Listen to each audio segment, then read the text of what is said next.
Si quieres conocer qué es y cómo funciona la gestión pasiva o indexada, puedes comprar nuestro libro La Guerra Financiera Asimétrica, número 1 en venta en Amazon. Podrás averiguar cuáles han sido los resultados históricos de este estilo de inversión. Tenéis el enlace en la descripción del vídeo. Y si queréis el libro gratis, solo tenéis que abrir una cuenta en MyInvestor y contratar cualquiera de sus productos. Recordad que debéis hacerlo a través del enlace que proporcionamos en la descripción. Poneos en contacto con nosotros una vez lo hayáis hecho y os lo enviaremos a casa. ¿Viviremos todos bajo el modelo de capitalismo político chino? Es una buena pregunta, ya que estamos elucubrando sobre el futuro de las rentabilidades bursátiles. Bueno es preguntarse si el capitalismo político chino podrá reemplazar a medio o largo plazo al capitalismo meritocrático liberal representado por los Estados Unidos y que ya hemos descrito en un audiopost anterior. Es decir, ¿hasta qué punto es exportable el capitalismo político chino? Esa es la cuestión. Y evidentemente no hay una respuesta unívoca o clara al respecto, habida cuenta que la predicción de eventos futuros no suele estar acompañada habitualmente del éxito, y menos en el campo de las inversiones. No obstante, sí hay lugar para una pequeña reflexión, ¿cómo no? Para empezar, el reciente ascenso de China y otros países no se parece al que antaño protagonizaron Corea, Japón, Taiwán o Singapur. Estos países exportaban manufacturas baratas a Occidente y utilizaban aranceles para desarrollar a nivel interno su propia industria. Pero si bien ha operado así y lo sigue haciendo en algunas cosas, China se caracteriza más por la integración en las cadenas de suministro occidentales de productos manufacturados simples y también complejos, gracias a Internet y las tecnologías de la comunicación. No compiten muchas veces con las marcas occidentales. Ensamblan y producen componentes para esas marcas.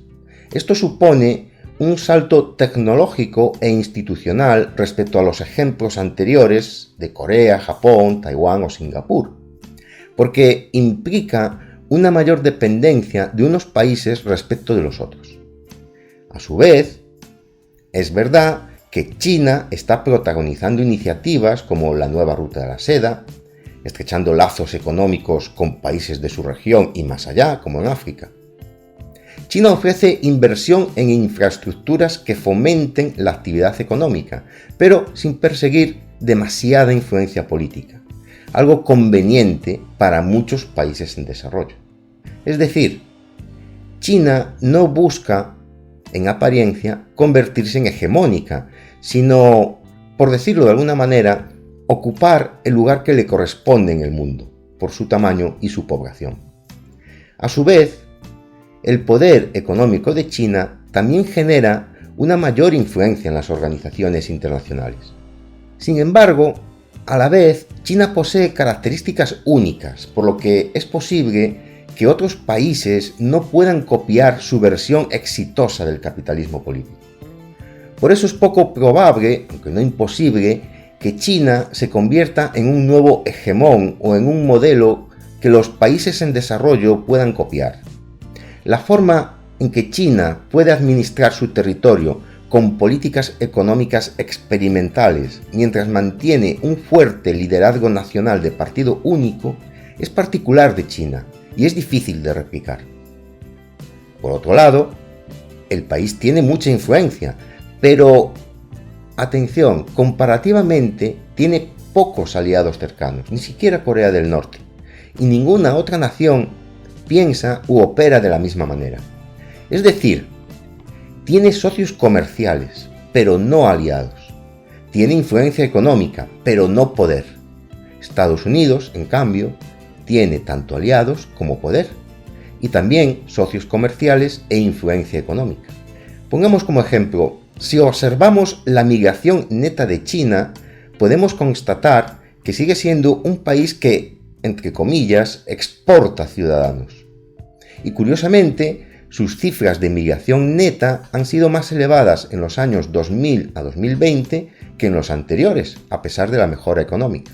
Uno de los rasgos que caracteriza a un país como atractivo, entre otros muchos, es su capacidad para atraer a otras personas de diferentes lugares, es decir, su poder como imán para el famoso voto con los pies.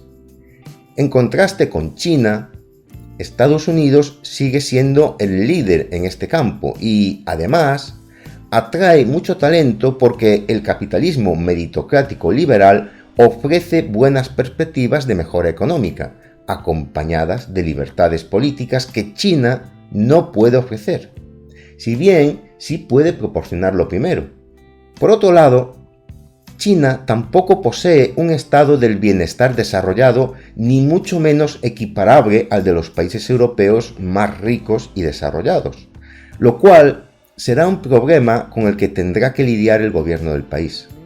Como otros países del sudeste asiático y como todos los miembros de la Unión Europea, la tasa de fertilidad china hace ya tiempo que está por debajo de la tasa de reposición y se enfrenta, por tanto, a los mismos desafíos que los países desarrollados respecto al envejecimiento de la población, pero con los inconvenientes de no tener todavía un estado del bienestar apropiado a ese resto.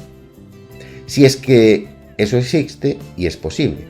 Y también se enfrenta a la incapacidad de atraer inmigrantes, algo que Estados Unidos y el resto de naciones occidentales sí tienen.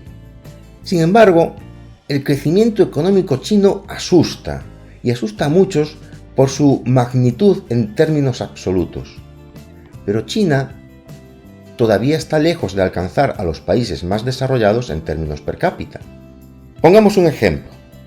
Si el Producto Interior Bruto per cápita en paridad del poder adquisitivo de España permaneciera estancado, el de China debería crecer aproximadamente a un 15% anual para igualarlo en 5 años, o un 8% para hacerlo en 10.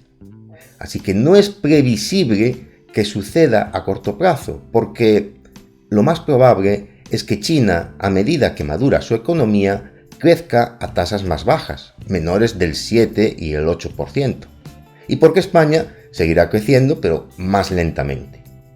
Así que es posible que China tarde por lo menos unos 15 o 20 años para igualar el Producto Interior Bruto per cápita en paridad del poder adquisitivo de España.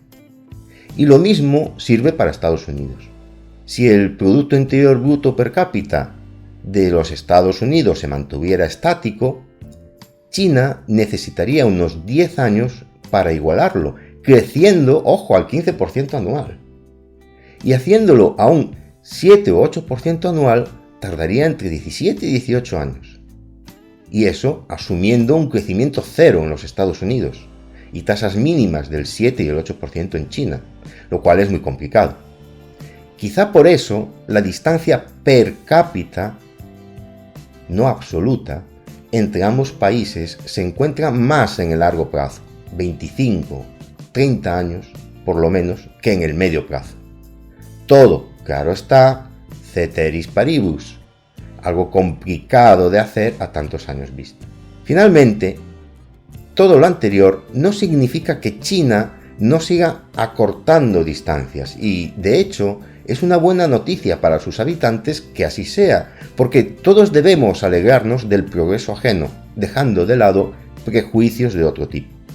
Tampoco presupone nada en términos geoestratégicos o militares, algo de lo que realmente en Quiet Investment no nos ocupamos.